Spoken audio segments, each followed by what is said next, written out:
Hello and welcome. Today I'm adding Super Turrican and Super Turrican Director's Cuts from the Turrican collection to my ever-growing list where I rank every Evercade game ever. Originally released for the Super Nintendo in 1993, Super Turrican is effectively a remix of Turricans 1 and 2, or rather more of a mashup than a remix, as well as adding some original elements.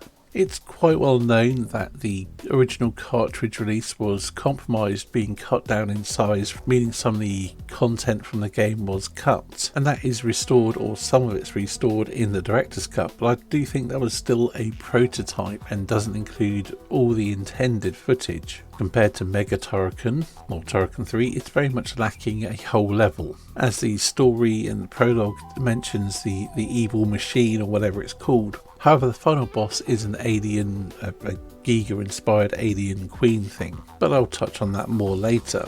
The story is much the same as with the other Turricans, the Great Machine, aliens, blah blah blah. As for nostalgia, I don't really have much for this version. It's not one I played back in the day, and I didn't play it until, I don't know, probably about 10 years ago. But I've completed it for the first time here on the Evercade. So let's get on to the various bits of it. So let's start off with the graphics. On the surface, it is very much a Turrican game. It has a very similar look to the other Turricans, although I think this one is arguably the best looking of the ones that I've covered so far, mostly due to the Super Nintendo allowing for more colours on screen than the Mega Drive or the Amiga. Although the presentation is a bit stripped back from, say, Mega Turrican, although I think this is likely a result of the cutbacks they had to make to fit it onto the size cartridge they had to publish it on. But safe to say, it is a very nice looking game, although some levels I think look worse than they do on the Mega Drive, particularly the alien world. But the addition of some extra biomes like the snow levels and things like that add a bit more variety, and the enhanced colour really makes things pop a little bit more than the other versions. Sound and music. Much like all of the Turrican games, the sound and music is very good. Once again, you have soundtrack from Chris Hulsbeck, and I think the Super Nintendo sound chip works really well with his compositions. It's all high quality stuff as expected, and I think really whether you prefer this soundtrack or Mega Turricans or the Amiga Turrican soundtrack really comes down to preference for the sound chips of those devices, as opposed to any great difference in quality of the soundtracks themselves, especially as there are a few tracks that carry over. Gameplay.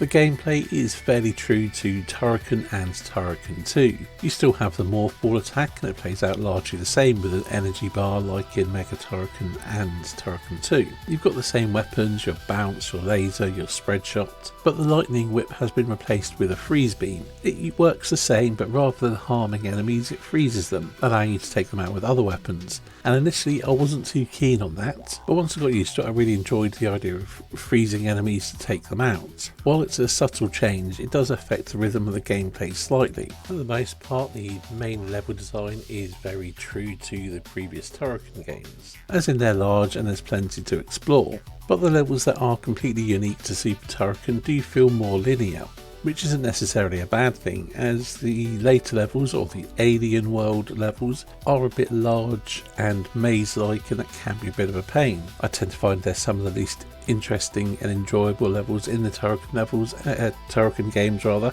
and it's no different here. Overall opinion.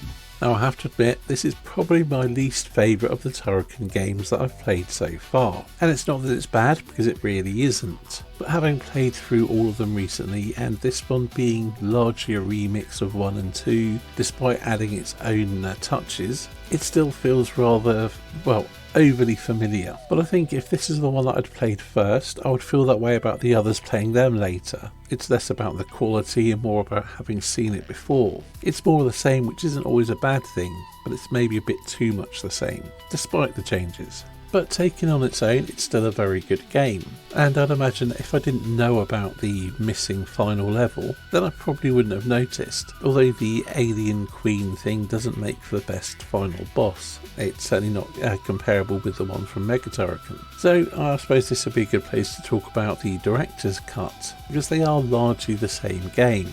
there is some cut content restored. One of the snow levels goes on for longer, and the end of that level feels like it was incomplete, and they didn't even finish it for the director's cut, as I believe this was the prototype before they had to cut their content, rather than something they've really added to all that much since. As there are sections where the sound effects missing that are in the base version, and I noticed a few graphical glitches here and there. Again, these weren't present in the original or the base version. I mentioned the extended level. There is also another level after that, which is exclusive to the director's cut, and it's not a bad level, but I gotta admit that it feels out of place where it is in the game, as when you finish it you're back to the snow levels, even though it's not a snow environment on the extra level. But whatever, I think in terms of which is better, the base version or the director's cut, you might as well just play the base version or the director's cut. There's not enough difference to warrant playing through both unless you're a completionist. And as the base version is a little bit more polished, that's probably the way to go.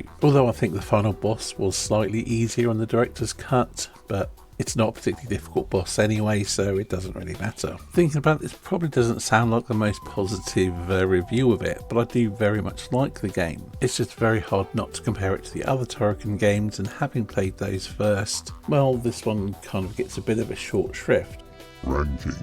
To play Super Turrican and the director's cut on my overall list where I rank every Evercade game ever, I am ranking them together, and I've elected to put them above Saint Dragon but below Lamatron 2112, placing them at 75 out of 422 games that I've ranked so far. Oh, and I just realised I didn't really cover the score attack, and I'll just include that with Super Turrican and the director's cut, as it's barely a game in its own right, just like a score challenge thing. Anyway, that's everything for this video. Thank you for watching, and I'll see you on the next one.